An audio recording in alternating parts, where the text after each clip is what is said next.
Hello, everybody.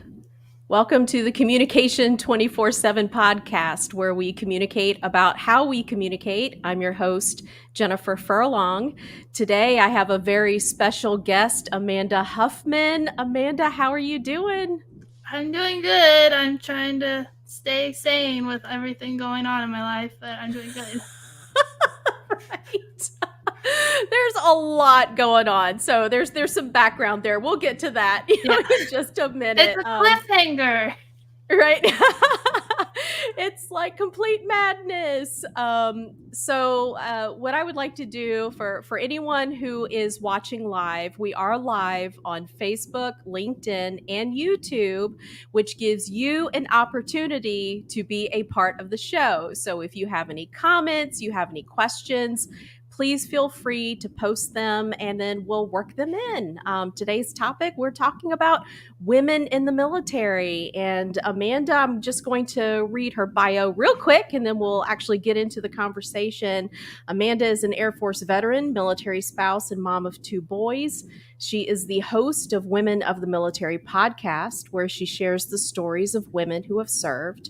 Her new book, A Girl's Guide to Military Services, comes out in September, and she hopes it will help prepare and inspire girls to join the military. And I'm not going to let this go by either. She's also author of Women of the Military, the book. So for those of you watching, that you could see the cover of that. So now that I've plugged everything that there needs to be plugged, Amanda, thanks again for being here, and so that we can have a conversation about women in the military. And hey, Margaret from Illinois, thank you for joining us.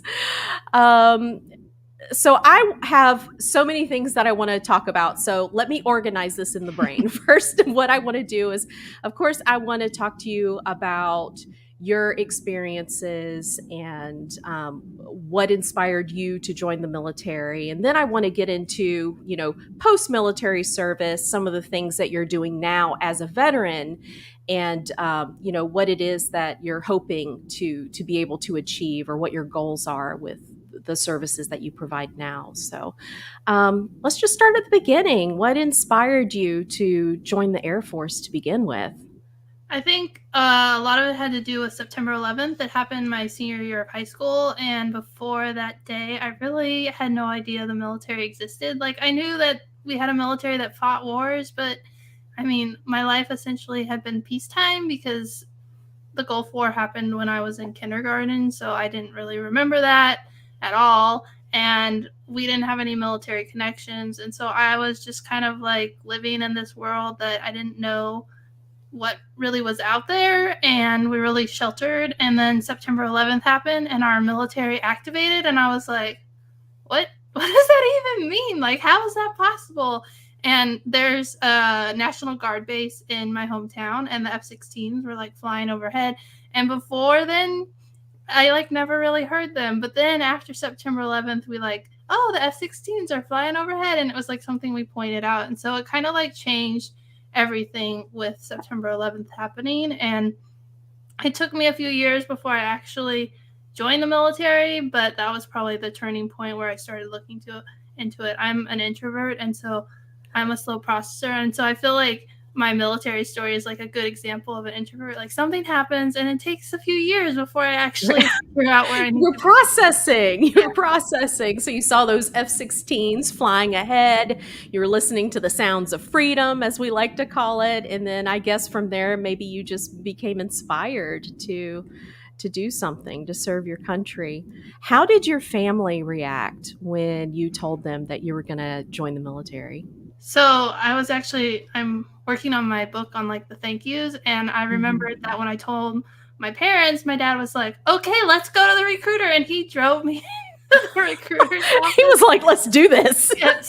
And so it was kind of funny because I was like, I was probably still pretty unsure about it, and was just something I was like tossing around the idea. And my dad was like, nope, we think this is for you. Like, I feel like my parents knew I was lost and I needed something to like push me, because I was really lost and I needed something to push me. And so my dad was like on board right away to get me to the recruiter station. And he didn't know anything about the military, but he knew someone who was working at that National Guard base. And so we drove there and I met with a recruiter. And then while I was going through that, I learned about ROTC through one of my friends who was in college with me. And so that was how I ended up doing ROTC and not enlisting.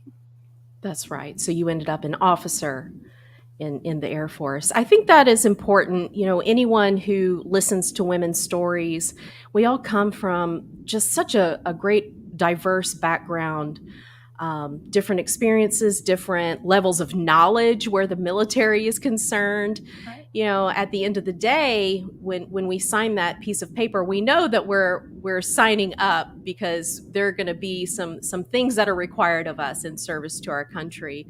But I like your point in that, hey, you know, being an introvert, I needed to process it. Mine was actually a really quick decision, and I'm also an introvert, and but by the time I made the decision to the time I went to boot camp, it was about a year, almost a year. So there was still time. I guess if I really wanted to pull out, I could. But you know, college just wasn't in the cards for me at the time because of my background and in the financial situation. And I knew that I needed to do something because I needed a change. And so that's when it just so happened one day the recruiters were at my high school.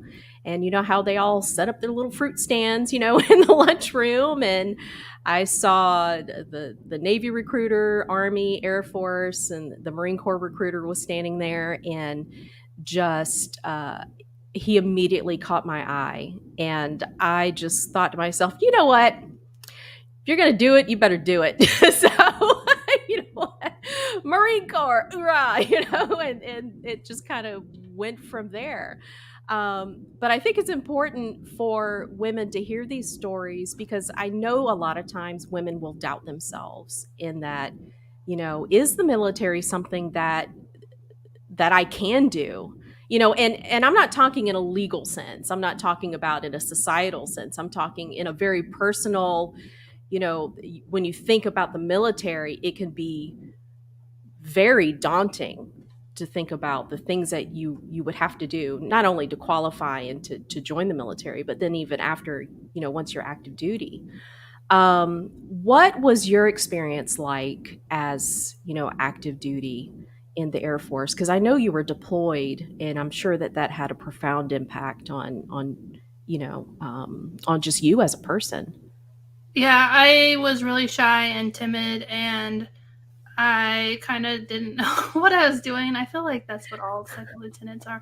They don't really know what they're doing. Because you're just kind of like, oh, I'm in the Air Force and I'm doing things. And I was Right. And now what? right. And I was in the environmental section, which was like all civilians and me. And like my only job was to answer a phone that would ring and like go check when there was like spills for oil or other hazardous chemicals. And so that phone didn't ring very much. And so I would like go around to the shops and start like talking to them and learning about what they did.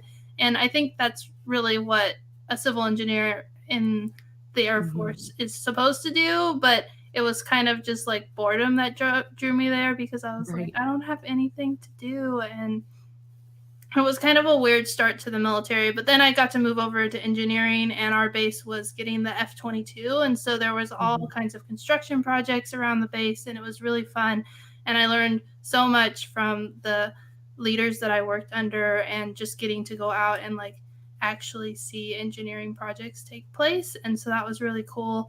And then I got tasked to deploy with the Army, which I wasn't very happy about. I'm sure.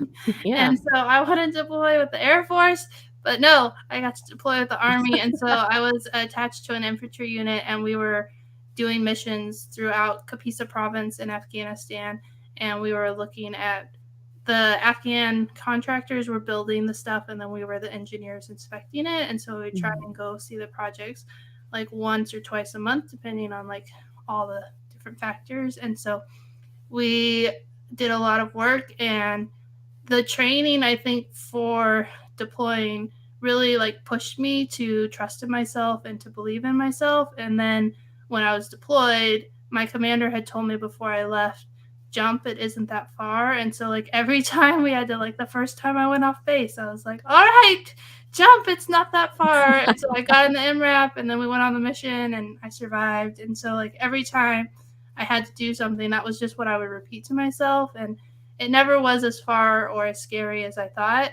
And I just made it through it and took it day by day. Yeah. Now, I know I've gotten this question before, and I'm sure you have as well. Being a woman in the military, a common question is, well, how many guys do you have to work with? And I know in the Marine Corps, of course, there's a huge difference, in the number of men versus the number of women who are serving. But I was in public affairs, and so we had a pretty fair division, within public affairs when I served, a fair amount of men and women within the same unit. How was it for you being a civil engineer? So there were not very many women. I think we had like Mhm. 8 officers and 2 of us were women. And then when I Mm, was deployed with infantry, and at the time women couldn't be in the infantry. that's And so right. like Mhm. when we would go on our combat missions, I was lucky. I was deployed with another female civil engineer, so like we would trade Mhm. off going on missions, and then there'd usually be a medic who was a Mhm. female. Sometimes it was a male, but it was like we were the only 2 females that were on the Yeah. convoy because there weren't a lot of females in our whole unit. I think there were 10 of us out of our almost 100, so 10% of us were women out of about the 100 people on our team. And so we didn't have a lot of women. And it didn't really bother me. I guess PA, we had PA, and they were, yes, Mhm. both of our Yeah. PAs were women. So Public yeah. affairs. Yep. And so I don't know.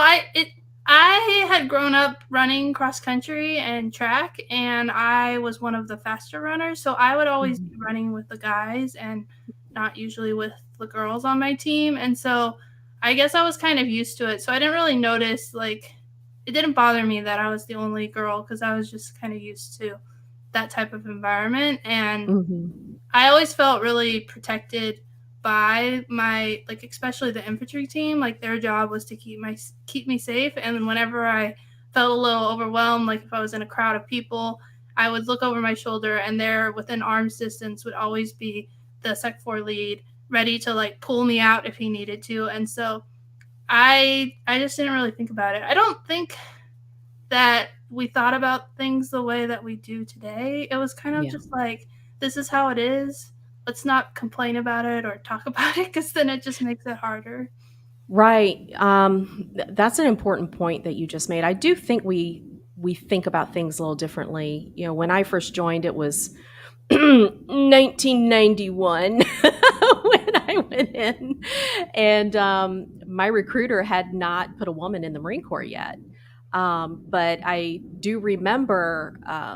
I can't remember exactly what he said when I went into his office, but he sat me down at the desk, and he went to the back of the office, and there was a gunny in the back, and I heard them talking, and I heard him say something like, Gunny, there's this girl out here. What do I got to do to get rid of her? and then, and then I heard the Gunny say something like, well, give her all the tests, and when she fails, you can get rid of her. And that's one of those examples of, I had a choice to make right then and there, right? I could have left. I could have gone to the newspaper. I could have cried about it. I could have made a big deal about it, made a lot of people look bad, and created this just complete hailstorm, you know. But then I decided, you know what? No, if he's never put a woman in the Marine Corps before, why not me? Right. So I'm gonna stay here, and I'm gonna do it, and I'm gonna not only prove to him and everybody else who didn't think I could do it. I'm gonna prove it to myself as well. Um, and so I guess that's what nowadays I know that women, especially in some areas of the military, still very much do have to fight that type of sexism, and doubt. Um, what do you say to women or young girls who are even considering going into the military, if that's a concern of theirs, that what about the sexism? What about being treated differently? What kind of advice or conversations do you have with them? Because I know I share my story and I approach it from the idea of, look, when it does happen, and look, it is going to happen. I mean, the military is made up of a bunch of human beings, and sometimes humans suck, right? So when it does happen, you have a choice to make. So you got to figure out what choice you're going to make, and what that impact is going to be, and how do you want to move forward in that trajectory. What kind of conversations do you have with young girls who have that concern? Well, I'm trying to create a mentorship program because I feel like now it is like really hard, because before we would just ignore it, and like maybe that wasn't the best way forward because it allowed things to happen that shouldn't have happened. But it also was easier in some ways, especially like I dealt with discrimination and like minor harassment, but nothing like assault or rape. But for me, it was easier to just be like, oh, they're just being guys saying stuff they shouldn't say, and just ignore it and not make a reaction, and then it would die away, or like it never escalated because of that. But that's not always the case, and like sometimes you need to stand up for yourself and you need to talk to someone and get advice. And it's too hard to expect someone who's 18, 19 to be able to like make that call on their own, because how are you supposed to know, especially if you've never been in an environment? So I'm really trying to build a community of women that when you're in a situation and you need someone that you can reach out to for advice, that you can contact them and get help and have the best path forward, instead of just relying on yourself, or or find another woman in your unit who you trust that you can get advice from. But sometimes that's not always there. So that's why I think it needs to be beyond just like in your unit, because you're moving and everything's changing. But if we can create a base of women veterans who can help the next generation of women, then we can build this community that gives back to each other. And it's so empowering for me to be able to share and give advice to them. And it's me, I'm helping them, but really they're helping me, because it's like a two-way street. And so that's what I'm working on in the background of one of the things that I'm trying to build. But that's where mine is like, you shouldn't expect that you should be able to do it, especially when you're really young and you're at your first assignment. You shouldn't know, like, is this something that I should just ignore, or is this something I should report? You should be able to have those resources of someone that you can go out and talk to. And so that's what I say to women.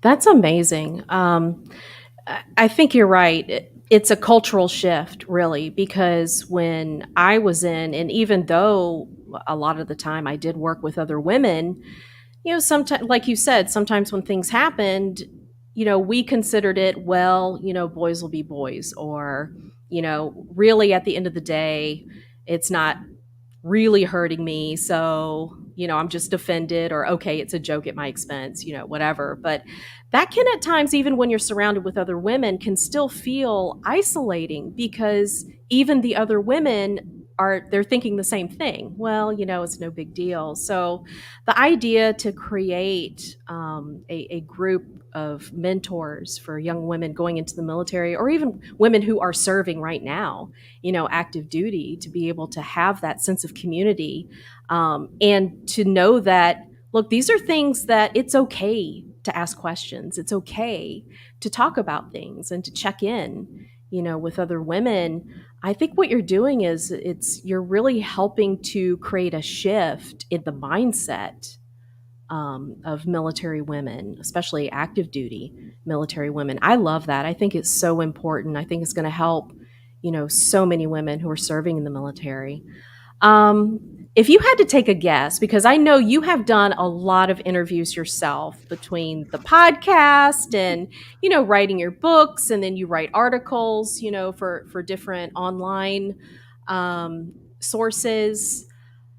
How many women have you had conversations with thus far? It has to be a lot.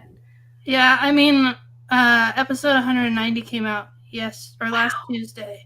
So almost 200 podcast episodes, and most of those are interviews with women who have served. And then there's 28 stories in the book that you showed at the beginning, and then a handful of other, women I've talked to through maybe not even like interviews, but like I've done various speaking topics where I've gotten to talk to women and be in like community groups. So it's a lot. Yeah. Been to different conferences. So, I mean, hundreds of women that you've, had the opportunity to speak to. What would you say, what sticks out most to you when you've had these conversations with women? And it could be just the ones that, you've interviewed for the podcast, or just women in general that you've happened to have conversations with at conferences or whatever. What do you think is the most common topic that women who are either in the military or at least, women veterans, what's the most common topic that women feel like they need to talk about? I think the isolation of what it's like to be a woman in the military, and then to be a woman veteran, and like feeling so alone because, it's not like you can just go to the VFW and expect there to be a bunch of women there. Right. Like, it's just not the way it is. And true statement. And for me, I got out when I became a mom, and like going to an event, a social event, was really challenging, like to get away from my kids, to have my husband still in the military, to have him be home so that I could go to this event.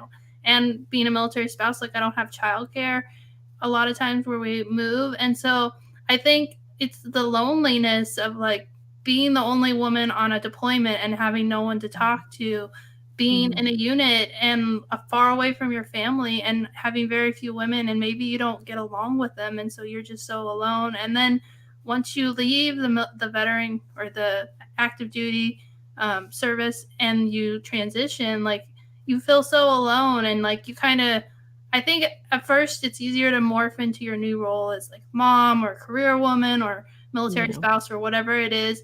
But that veteran piece gets kind of left behind because you're tired of like defending yourself and like trying to get that recognition. And so it's just easier to let it go. But then there's so much that you can gain from the veteran community that you're really missing out when you're not involved. And so, I mean, that's why I started the podcast, because I felt so alone, and I knew there were women veterans out there, but I didn't know where they were. And then like I started interviewing them, and I was like, wow, these stories are amazing. And it just drove me to hear more stories and make more connections. And now I have women veteran friends, and it's really amazing because I have people I can reach out to and talk to. Yeah. And, sense of community is so important. And you're right. When you get out of the military, it can be a very isolating experience. And you're right. You kind of move on with the different roles that you have in life. If you become a mom, you're a wife, or you move on into the civilian world, and you get a job, and you have all of these things going on around you. But and I know that other women feel this way, there's a tiny part of you that maybe just you feel a little unbalanced at times, or you really miss, you miss the uniform, you miss the sense of camaraderie that you've been able to develop with, the others in your unit. You just miss that sense of purpose, and that sense of just structure sometimes. Yeah. Have you heard that from other women as well? Yeah, for sure. And like women veterans are we're very unique. We're very direct. I remember when I first started volunteering and I went into the room and I was like, these are the things that we need to be done. And they, and they were like, hi, Amanda, how are you? And I was like, oh yeah, I forgot. Like we have to do all these pleasantries. And like, that's right. And I personally don't want to do them. I just want to get the mission done. And so it's kind of funny how like they totally called me out on what I did, but they accepted me for who I was. And I think a lot of times women veterans have a hard time finding people who accept them, because we have that like mission focus, get the job done. We don't need the like social aspect. The chit chat. Yeah. I was like, we don't need this. We need to get this done. And they were That's so funny. It reminds me of, as a communication skills trainer, I go into different organizations and help them learn how to communicate more effectively. I work with the workforce. And a lot of times there will be, some diversity in the workforce where you'll have your veterans and then you'll have those who have never served in the military. And then you'll have some that come from military families. So they'll kind of get it. And the exact same thing happens. I talk about different communication styles, and more times than not, someone who has served in the military, at least it seems in my experience, they do have that more action oriented. I still have that action oriented communication style, just like you. It's like, okay, I don't need like all the minute details and all this. What is the best recommendation? And let's figure out how we do this. Let's get this done. But then you do have, like the cheerleaders, right? They're like the more, I guess the more people oriented, people who they want to, let's have a conversation, and how did Johnny do during his soccer game last weekend, and let's kind of have this chit chat. And those things can cause friction, in the workplace, if we're not understanding those different communication styles and where they're coming from, because you can be perceived in error, by the way, like being the office bully, or you're just, like you short tempered or anything like that. So it's really good that the group that you were working with, they immediately were able to recognize, hey, Amanda, let's just have a couple of minutes of chit chat. Okay. We can do that. Yeah. If we must. I love that. And I think a lot of veterans probably resonate with that. So I really admire what you're doing with women, veterans, and creating this sense of community, because I know, for one, I very much can understand that feeling of isolation and aloneness, and you begin to, question. But what you did is you kind of took that and you made a decision. You're like, you know what? If there's nothing out there that exists, I'm going to make it happen. Yep. That is so awesome. So take me from that moment you realized, look, I need a sense of community. I want to get in touch with other women. Did you always know that it was going to be a podcast, or did you think maybe I'll just do like a blog or something, or put together maybe a local group? How did you make that decision? Well, I originally started with a blog, and I wasn't planning on focusing on military stuff. I was focusing on mom stuff, because I was following a mom blogger, and she was really helpful in my journey. And so I was like, I want to help women who are becoming moms. And it was like, it was quite a journey. That's what we'll say. It was quite a journey of like figuring it out. But I did a deployment series in 2017, and I did an open call for people to share their deployment stories, and almost everyone who responded was a woman. And I was like, oh, women, they're in the military. And these stories were so amazing and like so different and unique. Like, I got to hear about being on a ship for the Navy, and like different deployments in the Army, and all like medical deployments, being on AWACS, all these different things that women were doing. And even though I was in the military, I had no idea like, all these things women were doing. And so I said, who cares about deployment? Let's focus on women in the military. And that was like the changing point in like 2018. I started focusing on women. And the book that you showed originally was going to be a series that was going to, not Siri, sorry, she's going to start talking. There she goes. Go away, Siri, stop. Siri is always, confused. She's interrupting. And so I was working on that, and I was going to do it in October of 2018, but we also PCS to Virginia, which is where I am now. And so I felt really overwhelmed, and my friend was like, you don't have to do this. And so that was where the idea to like start a podcast and take the stories that are now in the book and use them in the podcast. If like I had a week I didn't have a story, I would have all these backup stories, but then I ended up having too many women want to be on the podcast, and so then I took those stories and I made a book on Amazon. And so that was where everything started from, was doing that 31-day series in October of 2017. It's focused on deployments, but then all the stories are from women, and so I wanted to hear more. And then the more I wanted to help women in their transition out of the military, and one of my mentors, she was like, we need to figure out like the earliest point that you can help people in their journey. And so we were trying to think of like transition, like when can, and from that conversation we realized like the earliest point, and it probably could even go back farther, but like one of the earliest points you can help someone is when they're joining the military. And that's when I realized there's like no resources for women. They're all directed for men. And like even the books on like how to join the military that there are out there are like how to join the military, and there's a chapter about being a woman in the military, but it's written by a man who doesn't understand what it's like to be a woman. Right. And it's not really things, it's like the high level stuff, but not the deep dive. And it is really challenging to be a woman in the military. And I think there's a whole book that I wrote of information on like why it's so important.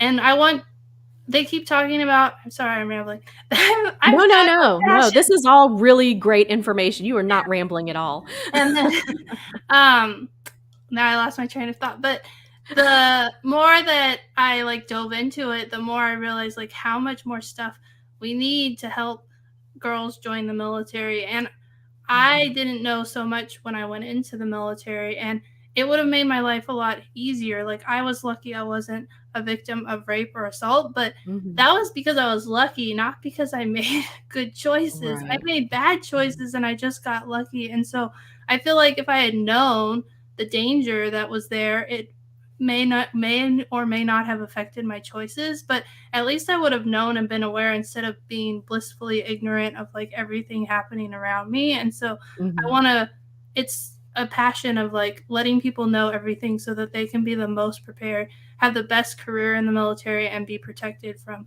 some of the negative aspects that are out there. Yeah, no, you've said some very important things there. You know, number one, what to expect, you know, being a woman in the military. Although there are many similarities that young men, you know, and women will go through serving in the military, but there are absolutely some specifics, you know, and the issue of assault, you know, or rape, you know, any type of sexual assault in the military, unfortunately, it's a reality for a lot of women. You know, they've experienced that. And so that's just an example of, I like your idea of, you know, just starting when women first join, you know, helping them to understand that there are resources out there. You know, if you happen to be a woman who experienced, you know, any type of sexual assault, there's a lot of shame that ends up being attached to that. And I'm sure that you've heard enough women tell their stories that, you know, you understand that it's very, very difficult for a woman in general, you know, to talk about her experience with sexual assault or sexual abuse, much less a woman who's serving in the military. You know, that's a different, it adds another layer of difficulty for a woman to come out and talk about that experience. And then there's that added level of almost like a feeling of shame, you know. And so to have resources and to, you know, kind of set or have an impact on the culture, and that women at least feel that they have someone that they can come talk to about those issues.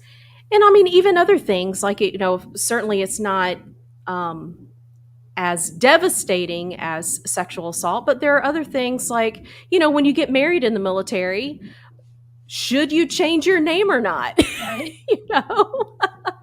And I don't know, have you ever had anyone share their experiences of being in the military and changing their name and then getting divorced and having to change their name back, and the debacle that causes? You know? No one's talked about that specifically. I mean, we talk about getting married, having kids. And I Mm-hmm. remember when I got married and I changed my name, and like people were like resistant to it, and they were Yeah. like, "But she's Cadet Baker," and I was like, "Not anymore." Like, and people were like, "Well, I don't want to," and it's like it doesn't matter. Like, it's Right. my name. I get to Yeah. choose it, and this is what you need to call me. And like, I mean, if it was a mistake, like that's one thing, but to be like purposely being like, well, I don't want to call you by your new name, like, why would you say that to someone? And that's kind of like, I mean, that shows like one of the, it's something silly, but like that's Yep. something that Mm-hmm. women face. And Yep. yeah. And even like, what do you do during your boot camp when you're on your period? Like we need to talk about Yep. things like that, Yeah. or birth control and like all these things that no one wants to touch because they're like taboo, but then like you're at It's boot a camp and you're reality. like, what do I do? Like, What do I do? well, like I had just finished when I went to boot camp, and then like because I was with a bunch of women, we all started, and I was like, what the heck? But I like no one warned me for that, and so I was like, oh, I'll be fine like until this date, and then it was like a weekend, and everyone, you know, And then everybody just kind of gets in sync real quick. yeah, we all get in I sync. didn't have one. I didn't have one the whole time. The whole time I was in boot camp. I think my body was in such shock that it was like, you know what? We're shutting that down. Where that's just going to be an added layer of difficulty we don't even need at this point. And I think it Yeah. was actually a couple of months even after boot camp until my body kind of got back into its normal sync. You Which, know, if you're a young lady who's like going through that, you could be like, what's happening to me? Like, am I pregnant? Like, right? what's Yeah, going on? But if we don't talk about it, then, or if we talk about it, then it makes it normal. And it's like a conversation where you can open up and like know that like when you go through like really stressful situations, things like that can happen. yeah. There's somebody out there who's listening to this who's considering joining the military, and she's probably like, I had no idea that that was a possibility that my Right. period will just stop. Yeah, it is a possibility. It'll just completely stop, and it's a possibility that you'll just get in sync with everybody else, in your unit, which is another thing, that would be pretty crazy to happen. So, with the Women in the Military, Women of the Military podcast, and you have this new book, that's coming out in September. Tell me a little bit about the premise behind the new book, and what is it that you're writing about? So it's supposed to be like a 30,000-foot level to help you not only decide if the military is right for you. I guess it's three parts, like deciding if the military is right, talking about the pros and the cons, and then like figuring out why you want to join and using that as like a guiding principle through your Mm-hmm. service.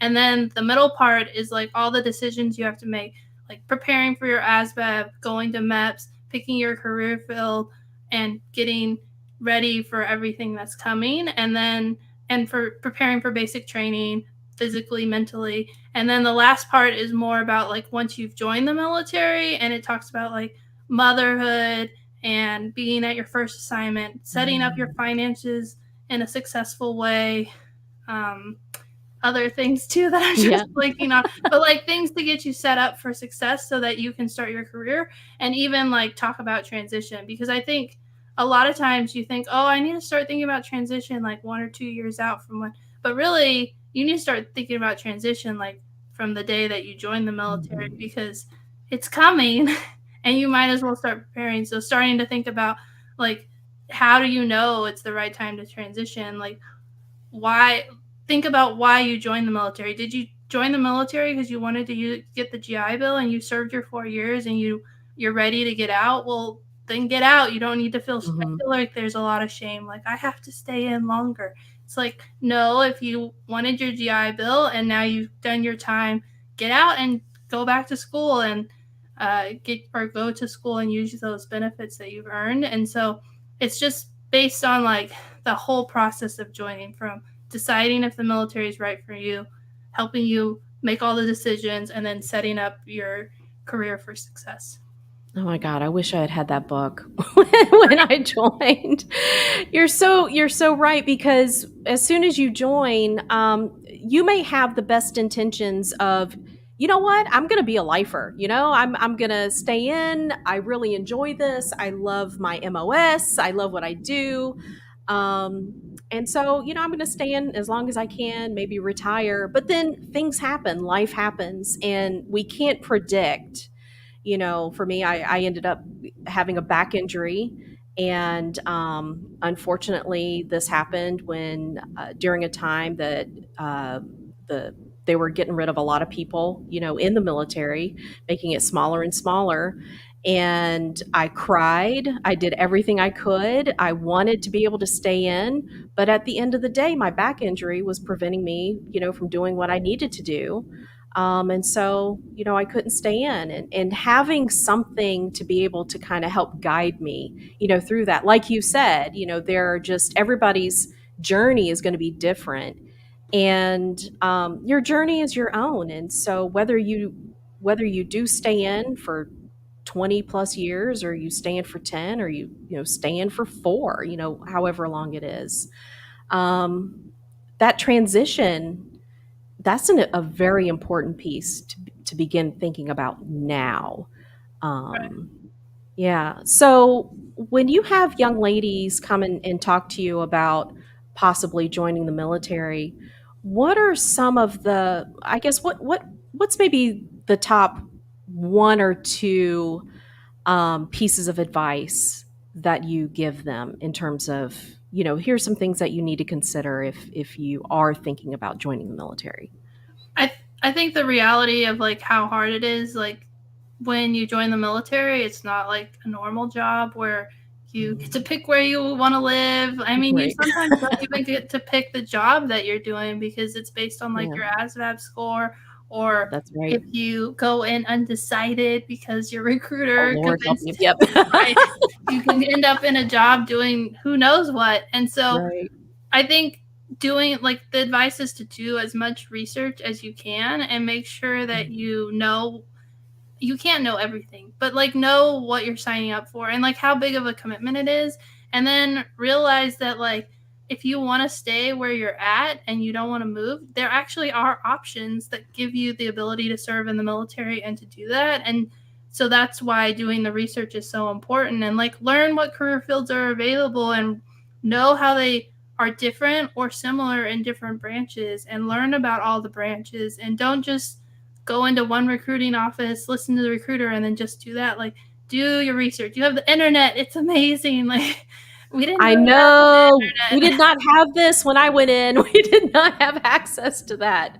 Yeah, like Um, the internet was a thing, but people didn't use it. Like social media wasn't a thing, so there wasn't like the mm-mm. same sort of resources. And so I just like encourage people to learn as much as they can so that they can make the right decision for them, because not everybody who thinks that they should join the like who was thinking about joining the military should join the military. And I Mhm. don't want people to make that decision and not think about like all the moving pieces that go into it. I think it's a great opportunity, and obviously I'm really passionate about it and it's changed my life for the better, but you need to do a lot of research so that you can find the right place for you, and learn all you can, especially like with the Space Force. Like not enough people know about the mission and the Mhm. future even of space. And like I think that branch kind of changes how things are for the military, because it's not really like any other branch, but not enough people know.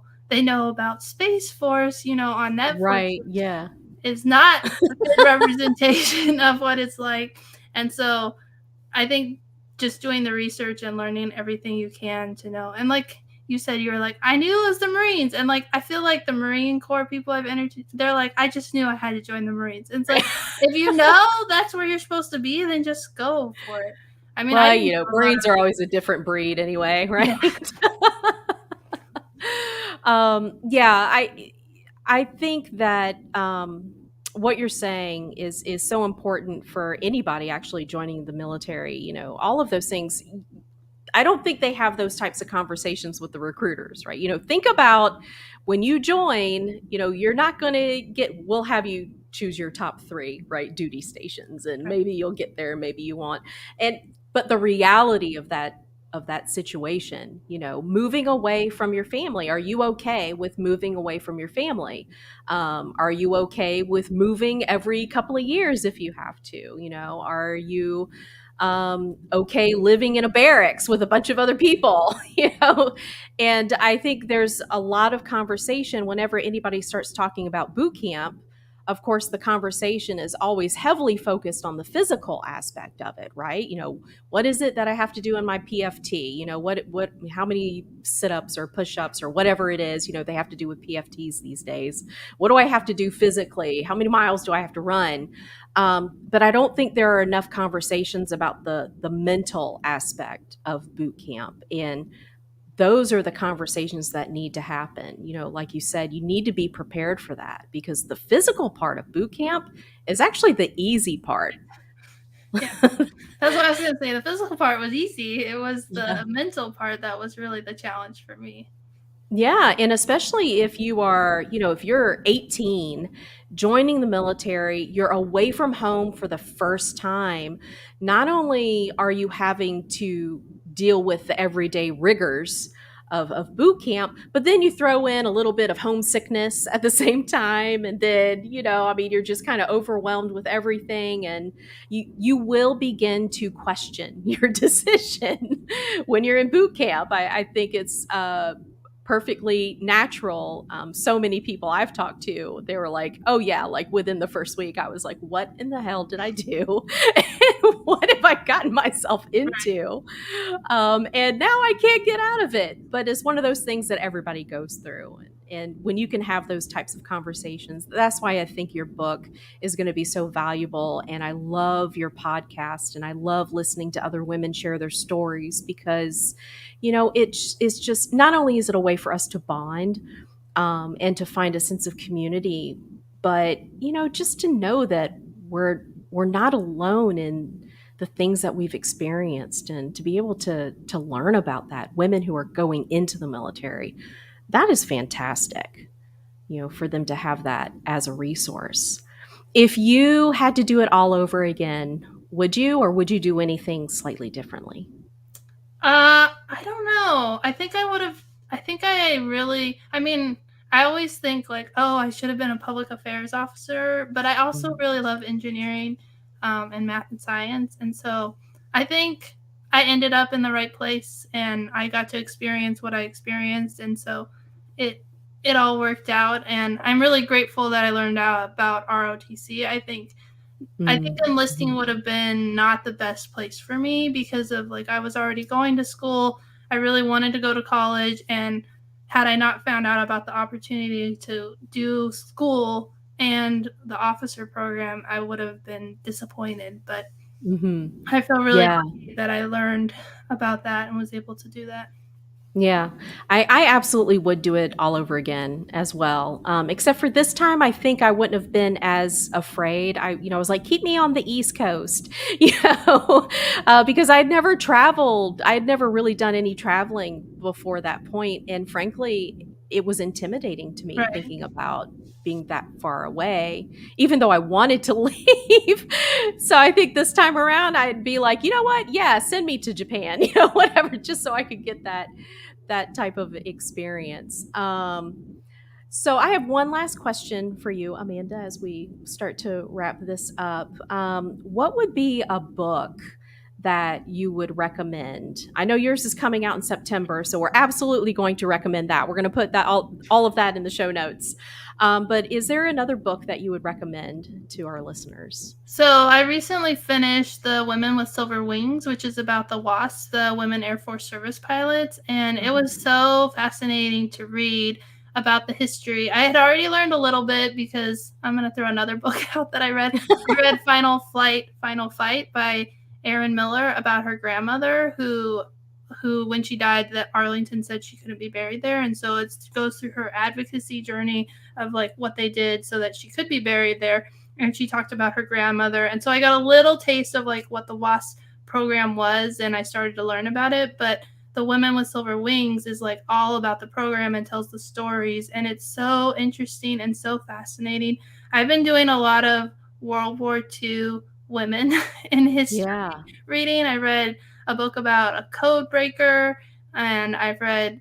I have lots of World War. I've been reading a lot of books, but I really recommend like any books about World War II women because their history is like so amazing, and it shows like how the military changed so that we could be the military that we are today, with women fighting in it, women fighting on the front lines, and like how many doors were broken open in World War II and then kind of shut because people never wrote down their history, or they told women to go home and not talk about what they did. And so to read those stories is like truly inspiring.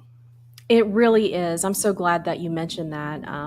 When I was in public affairs, I wrote some articles about women Marines and the history of women in the Marine Corps. And the more I dug into the archives, the more interesting it would become, and just the stories of these women who paved the way. Just amazing, and it actually gets you excited, as being someone who's connected to that lineage, if you will, of that long line of women. I mean, I remember before I went in, the tagline for the Marine Corps was, "We're looking for a few good men." I think it was right before I joined. "We're looking for a few good men." And then when I joined, they had changed it to, "We're looking for a few good men, ... and women." And then at some point it changed to "the few, the proud." They just completely took out, all references to gender out of it. So just even something like that is interesting to be able to see the change. And there has been a lot of change for the better within the military. There are still, some things to overcome, like you said, women being asked not to talk, about certain things. But to have the history written down and to be able to read through it, if you're considering joining the military, what a fantastic way to just kind of, connect yourself with whatever branch, all the branches that you're going to join. Amanda, how can we get in touch with you if anybody is out there and they're wanting to learn more and hear more from you? So my podcast, Women of the Military, is available on all platforms and on YouTube. And then you can connect with me. My favorite social media place is LinkedIn, and I like hanging out there. I also have a Facebook page, and we didn't mention I'm in the middle of moving. I'm not moving yet, but we're going to be moving cross country. So if I don't get back to you for a few months, then understand that we're moving across the country from one side to the other. So that's right. So you heard that. Give Amanda some time if you do contact her. All that information I am going to have in the show notes for the podcast when it is released. And if it so happens that, you send a message to Amanda, or there was something that was said and you couldn't quite remember the name of her book or anything like that, I'll have all that information also in the show notes, or just send me an email and I will be happy to, make the connection between you and Amanda. But again, she is moving cross country. It's no small task. So let's have a little patience for her. All right. Any parting words?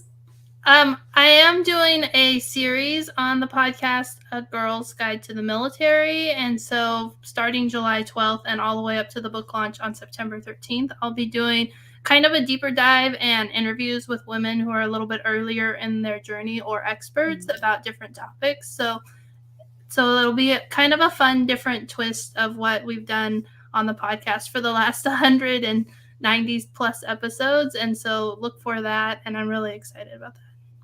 That is awesome. Thank you for your service.